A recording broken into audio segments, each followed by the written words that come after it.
भारतवर्ष से आज प्रधान से सभी साथियों का मैं स्वागत करता हूँ और मैं चाहूंगा जो भी हमारे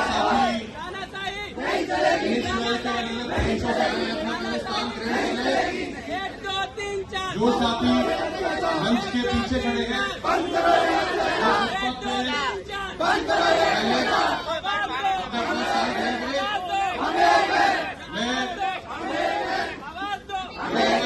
मेडिकल स्टूडेंट्स तमाम डॉक्टर्स और तमाम मेडिकल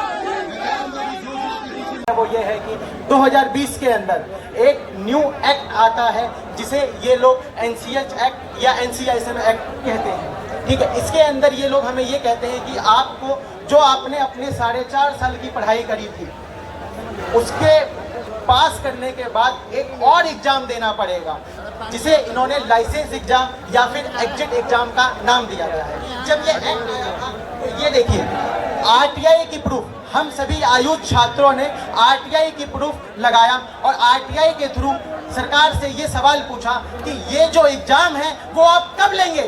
तो इन्होंने ये कहा कि ये जो एग्जाम है ये 2021 के बाद एडमिट किए गए बच्चों के साथ होगा, लेकिन पिछले ही वर्ष 2023 के अंदर ये लोग एनसीआईएसएम और एनसीएच जो होम्योपैथिक और आयुर्वेदिक की एक गवर्निंग बॉडी है वो एक नोटिफिकेशन निकालती है और ये कहती है कि नहीं ये जो आरटीआई थी वो तो हमने गलती से बोल दिया था। मतलब 2021 के अंदर जो बोला गया उत्तराखंड बोर्ड और एनसीएच बोर्ड ने वो की कोई वैल्यू नहीं है।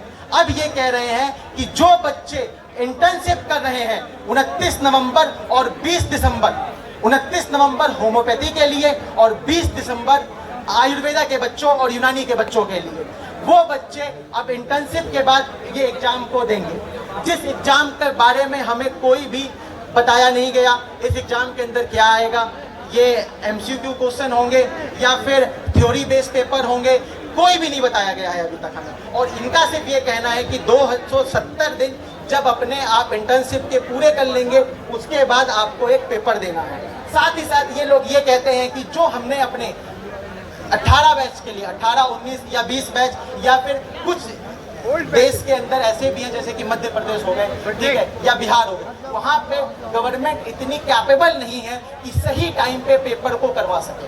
मतलब 5.5 साल का कोर्स। हेलो, मैं ये पहले बताना चाहता हूँ कि जो हम लोग हैं एग्जिट एग्जाम का विरोध कर रहे हैं, ये है पहले तो हम लोग नीट के थ्रू एडमिशन लिए, जैसे आप लोगों के साथ नीट में ही पहले ही घपला हो गया, पेपर लीक हो गया। हम लोगों के साथ उस समय पेपर हो गया था, दिमाग से लीक हुआ हो तो पता नहीं चला, तो उसके बाद हम लोगों ने एडमिशन लिया। उसमें ये था कि आप 4.5 साल पढ़ाई करेंगे, 1 साल इंटर्नशिप करेंगे, फिर आप रजिस्ट्रेशन कराएंगे, डॉक्टर बनेंगे, प्रैक्टिस करेंगे। हम लोग इंटर्नशिप में पहुंचे तभी एक आ गया 2020 में इन्होंने रेगुलेशन लाई थी कि हम 3 साल में एक नया कानून लाएंगे कि जो भी बच्चे 2021 के पहले एडमिशन ले लिए हैं उन्हें ये एग्जिट एग्जाम नहीं देना होगा।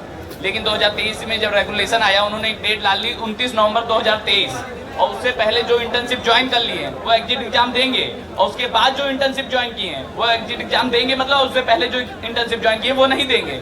लेकिन एक ही बैच के कुछ बच्चे पहले इंटर्नशिप ज्वाइन किए हैं और कुछ बच्चे बाद में ज्वाइन किए हैं, तो राइट टू इक्वालिटी तो पहले ही खत्म हो चुकी है।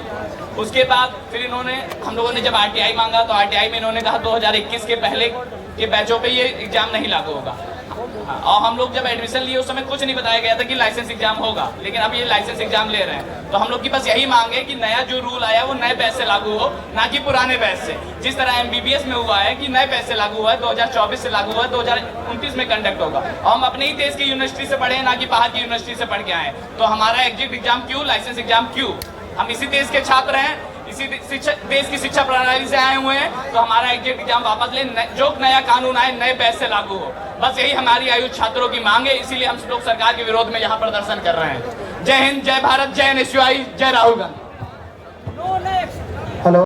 नाम छूट जाएगा तो माफी चाहूंगा। दिल्ली के प्रभारी यहाँ पर विनोद पांडे जी, मेरे सभी छोटे बड़े भाई, किसी का नाम छूट जाएगा तो माफी चाहूंगा। अजय रावत जी, और कार्यक्रम को आगे बढ़ाते हुए मैं सबसे पहले, क्योंकि ये मेडिकल स्टूडेंट्स का मामला है, NCISM ने और एक फरमान जारी किया कि 20 दिसंबर तक तेलंगाना से इन स्टूडेंट का डॉक्टर रजिस्ट्रेशन वेंकट नहीं बलमूरी को होगा, बुलाना चाहूंगा जो उनको नेक्स्ट एग्जाम देना पड़ेगा, चाहे वो किसी भी बैच के स्टूडेंट हो। सबसे पहले अब आप देखिए वो कानून बन कब रहा है और लागू कब से हो रहा है।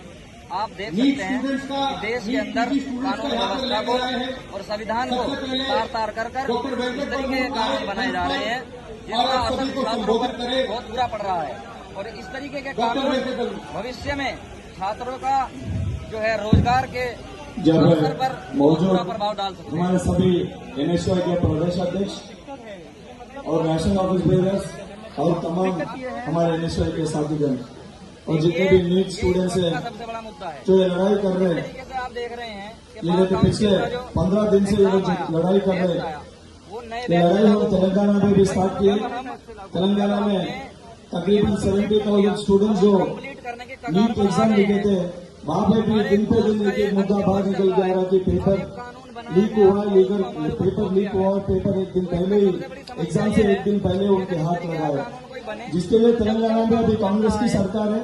इसलिए वहाँ पे अदर स्टूडेंट ऑर्गेनाइजेशन जो लेफ्ट और जो लोकल रीजनल पार्टी से सभी के साथ हमने 8 तक एक बड़ा कार्यक्रम एवरी ऑल्टरनेट प्रोग्राम कर रहे हैं।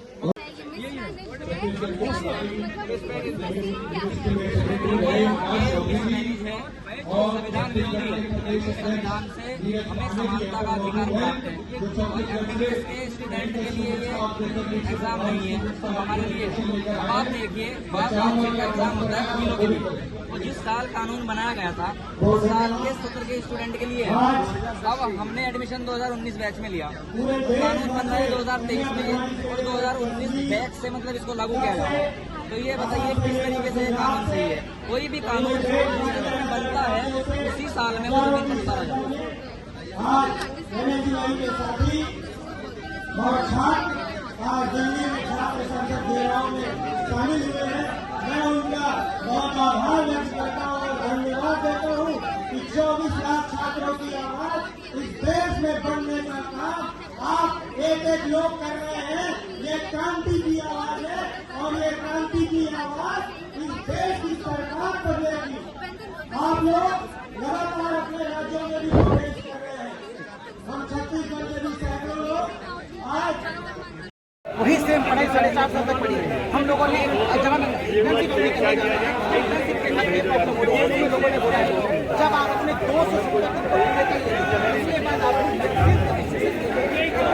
पंजाब की टीम का बहुत स्वागत है। मैं पंजाब प्रभारी भाई अक्षय लाकड़ा जी से निवेदन करूंगा अपने साथियों को यहाँ पर व्यवस्थित तरीके से स्थान दिलवाएं। देश में लगातार विरोध हो रहे हैं पूरे देश में। सरकार कहीं न कहीं आपकी सुन रही है या सरकार अभी बिल्कुल नहीं सुन रही। अगर सरकार सुन रही होती तो हम लोग रोड पे क्यों आते? हम लोग